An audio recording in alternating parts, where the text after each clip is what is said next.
તલોદ તાલુકા પંથકમાં બાજરી અને ઘઉંનું મોટા પ્રમાણમાં વાવેતર થતા તલોદ માર્કેટમાં ખેત પેદાશોનું વેચાણ કરવા ખેડૂતો મોટી સંખ્યામાં દોડી આવ્યા।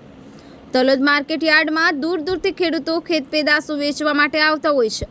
તલોદ પંથકમાં બાજરી અને ઘઉંનો મબલક પાક થતા તલોદ માર્કેટ યાર્ડ ટ્રેક્ટરોની લાંબી કતારો જોવા મળી હતી, જેમાં આજરોજ તલોદ માર્કેટ યાર્ડમાં બાજરીની કુલ આવક 4238 બોરી અને ઘઉંની 499 બોરીની આવક નોંધાઈ હતી, જેમાં બાજરીની સૌથી ઊંચા ભાવ 504 અને સૌથી નીચા ભાવ 415 રહ્યા અને ઘઉંના સૌથી ઊંચા ભાવ 581 અને સૌથી નીચા ભાવ 490 રહ્યા હતા। તેમજ તલોદ માર્કેટ યાર્ડ ખાતે અન્ય ખેત પેદાશો જેવા કે મગફળી, તલ, મકાઈ, જુવાર, એરંડા, વરિયાળી, ગવાર જેવા અન્ય પાકોની આવક પણ મોટા પ્રમાણમાં નોંધાઈ હતી। તલોદ માર્કેટ યાર્ડમાં ખેડૂતોને પોષણક્ષમ સારા ભાવ અને રોકડા નાણાં મળતા ખેડૂતોમાં ખુશીની માહોલ જોવા મળ્યો। ખેડૂતોને સારા ભાવ અને પોષણક્ષમ ભાવ મળતા ખેડૂતોએ વેપારીઓનો આભાર વ્યક્ત કર્યો હતો।